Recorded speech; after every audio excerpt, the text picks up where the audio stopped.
Hey everybody, so I'm going to do a little video here where I just kind of chit chat about how this whole thing started for me. This getting into stamps like crazy, this YouTube channel, all that stuff. So here's the spiel. Now, my grandfather sent me a box of stamps. Gosh, I must have been like 12 or something like that, 13. He sent me just in the mail one day randomly, big box of stamps. And I got into it. My grandparents bought me, my other grandparents bought me a Stamp Collecting for Dummies book, and I just kind of went through and tried to learn and understand, and I pretty much failed. I gave up. Maybe I was just too young and didn't really have somebody to hold my hand through it. So anyways, I kind of lost interest. Put the box under my bed, and there it sat for, I don't know, 15 years or something like that. So COVID hit. And then the interesting thing about COVID made almost no difference in my life whatsoever. I'm a mechanic, I'm a full-time tech, and a manager at our family-owned shop here in Sterling, Virginia. It's called Drake Auto. You can look us up on the web. So it didn't really affect my industry. Work didn't slow. It was almost unnoticeable for me. Maybe we had a kind of slower month, but it made almost no difference for me in my work life, period. And anyways, even though it didn't affect me much, COVID seemed to affect people where now they're stuck at home, and so they started finding things to do at home and getting into hobbies, and stamp collecting kind of, I think, took a little bit of a boom because of COVID. Everybody just kind of stranded at home, something to do, right? And so anyways, I kind of fed off of that idea, and I went around and I was cleaning, and I ended up actually under my bed cleaning and found that box, and I was like, oh yeah, I have a big box of stamps that my grandpa gave me. And he had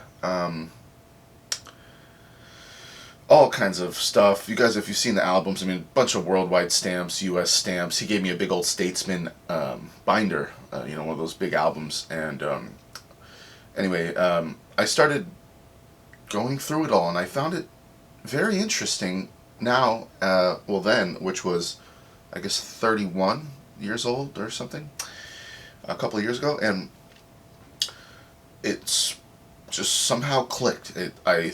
My head went pew, and I just went hog wild into stamp collecting.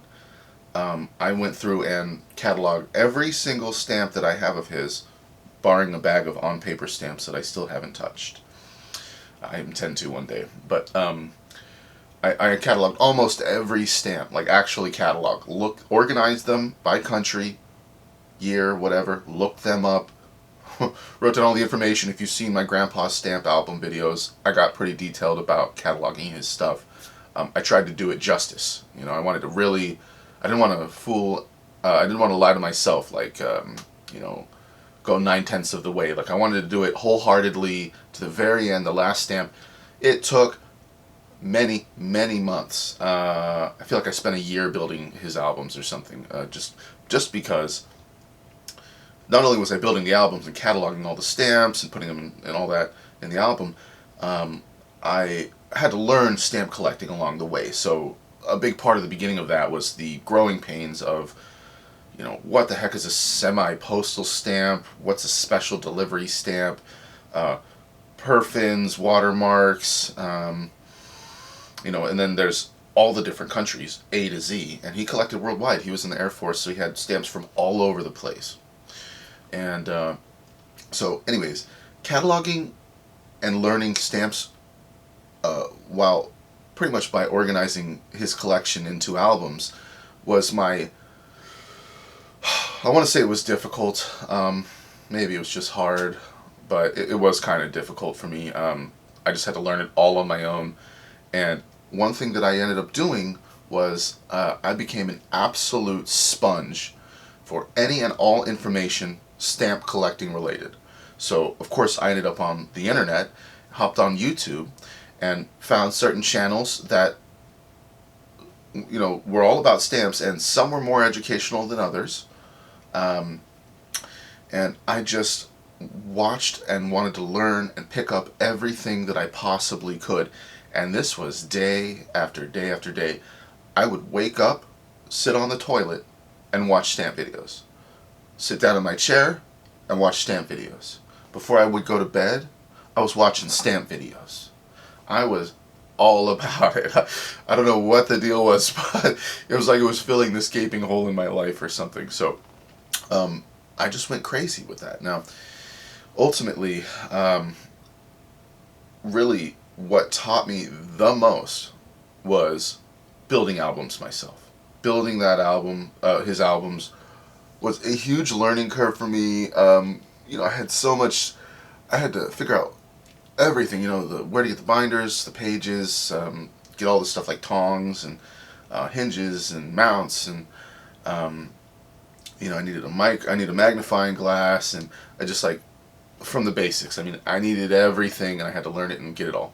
So that was really a hard thing for me, and ultimately, luckily, my passion helped me push through all that. Now I'm on the other end of things where I think I get it. At least there's people out there that know way more about stamp collecting than me, I'm sure. I'm probably fairly amateur compared to some traditionalist stamp collectors that are 80 years old. I mean, what can I say? I've only been doing it for a couple of years hardcore now. So, what I'm trying to say is, suffering through all of that and just learning it from nothing was really healthy for me. I grew a lot because of that. The thing that I didn't expect about stamp collecting was that I would learn so many different things about all kinds of different stuff. I mean, not a whole lot of geography, but a little bit. History, that's a pretty big one for stamp collecting. How to be organized, and build an album. Stamp collecting has taught me just random facts from all kinds of different things. I've learned about different animals that are on stamps. I mean, you just, the list goes on and on. Just nonstop learning about random stuff, and you're always picking something up, and learning how to properly measure with millimeters and just itty bitty things here and there. It's all added up into, I feel more intelligent because of stamp collecting, because I dove into the whole world and back of book and general issues and commemoratives and everything, just all that stuff. I ended up learning a lot. Like, you couldn't help it, if you're gonna go into this stamp collecting hobby, expect to grow and learn. And that's something that I never ever expected from this hobby whatsoever. I didn't get into it for the intentions of bettering myself or anything like that. It was just something to do. And ultimately, I'm really glad that I did, because now I kind of sit here on the other end of all the stuff that I've gone through, and building like these giant cabinets and all of these different albums on these shelves behind me and that other shelf. As I look back now after a couple of years, it was a lot of work. I mean, I really devoted myself. Most people do not have the time or are willing to make the effort that I did to do all these things for what a lot of people consider to be a dying hobby. But I did. And there's like some good and some bad. Like, I learned and I grew. Well, it sure didn't get me a good woman. It sure didn't get me out of the house. That kind of stuff. Whatever. Ultimately, I'm really glad that I did it, because I can just look back now and just be proud of what I've done. My grandpa passed some years ago, and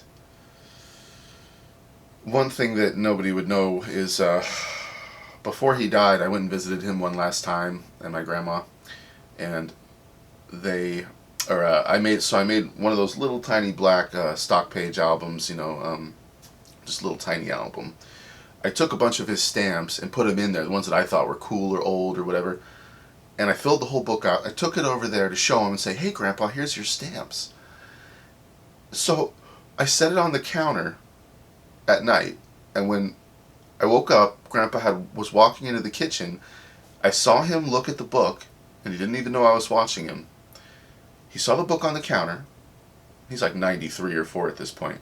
So it's real slow. He opens the book. He looks at the first page. He looks at the second page. And he shuts it and walks away. I was blown away. I was just like, what the hell? I mean, he didn't give a shit. And that kind of hurt a little bit. I talked to him about it and he's like, yeah, stamps. Maybe he just didn't care by his old age. He was like, whatever. You know, he'd seen them already. He collected most of his life, let's say. What does it matter? He's like, yeah, cool. Put my stamps in a book. So, that little sting kind of lasted for a while. I was definitely just trying to comprehend, like, what the heck? I mean, he couldn't have cared less. And I thought that was weird, but now, after cataloging all of his stamps and building albums and stuff, I can understand, you know, because from his perspective, all that I did was, this kid just threw some stamps in a stock book. Doesn't mean I understood the stamps, doesn't mean I could identify the stamps. I didn't catalog any of them. I just simply put them in a book, which probably didn't mean shit to him. And I feel like building and going through his collection and cataloging it and building it into an actual true collection. You see, he had more of an accumulation. Nothing was cataloged. He didn't do any of that. I bet you he could, but he didn't. You know, he just collected them all. They were organized, like, somewhat, but it was more an accumulation. So, anyways, after building his whole collection in albums, I feel like I've made something that he would actually be proud of. That if Grandpa were to walk up on my album that I made for him now, if he were alive, I hope he would get past the second page, because he would appreciate all of the work that went into it and the understanding that it took to make those albums. And I think that I subconsciously did that for his approval, which I will never be able to have. But I loved my grandpa. I loved both my grandpas. But my grandpa on my mother's side, he's the one who collected stamps. And you know, he was just a hell of a guy. You know, he worked until the very end. He wasn't a pussy. He was an honest man. He told you exactly what he would think. And the words that he would use stuck with me. Like, he had a dog that died. It was a little white dog, and his name was Ice. I asked him about Ice, and he said he started acting weird, and they took him to the doctor, and it turned out he was riddled with cancer. And when he said that to me, it somehow just it got ingrained in my head, like, riddled, like, you know, the cancer was all up in his eyes. The way that he spoke, like the words he would choose, impressed me, and he's just like, he came off to me, like, I didn't get to spend a lot of time with him, but he came off to me as the kind of guy who I wish I had spent more time with. I feel like I could have learned a lot from Grandpa. But that's life. Just be thankful for the time I did have, right? So, another phrase that he said that stuck with me too was on the last visit. He made me some scrambled eggs. I told him he always made the best scrambled eggs. He said, I think the key is a lot of butter. And he offered to make me eggs, and I said, you don't have to, Grandpa. Like, you're old as dirt. Go take a seat on the couch. He said, I want to make you some eggs. I was like, all right.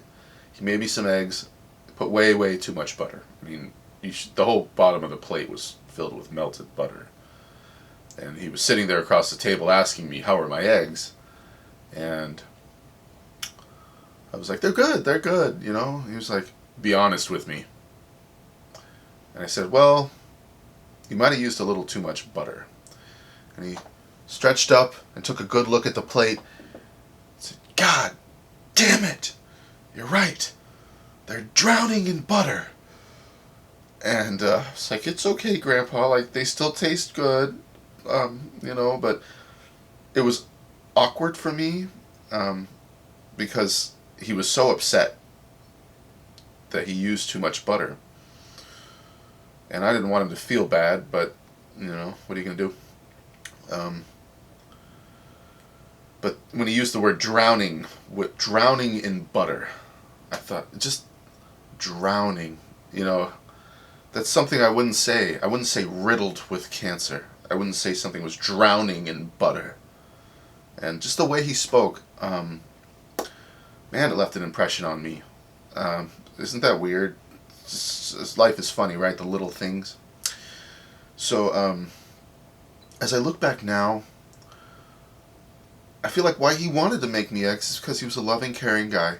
He always liked doing things for people, I think. I think he was a very caring guy.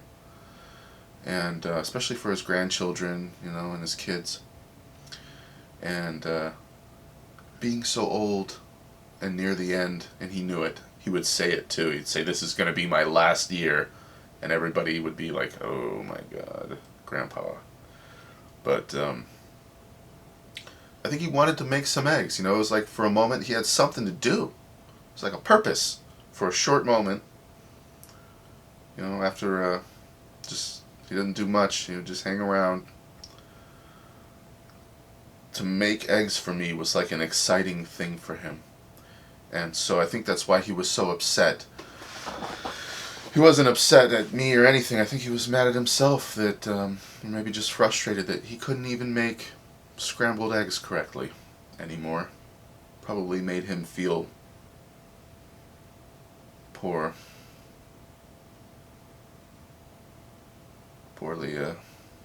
And anyway, those are just a few totally deep ingrained memories of Grandpa. And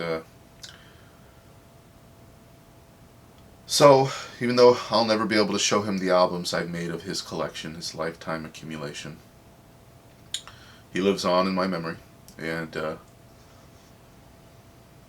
I just appreciate, there's only been a few times in my life that somebody just outright, from the goodness of their heart, gave me something for free. Something that was probably of value to them. And he did that. Didn't have to. But one day, apparently, he said, "I'm going to send my grandson my stamp collection." And I'll always appreciate him for that. And my grandma, on my father's side, she's sent me some of her silver coin collection, which, that's the same feeling for me. I can't believe that she's just so nice that she would do that. I absolutely love her for that. We're kind of pen pals. We write back and forth. I like to send her things. She's one of the only people I actually send letters to.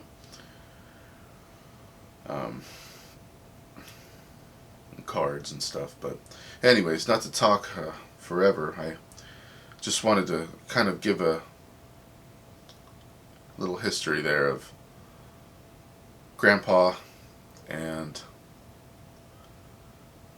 how he started all of this for me.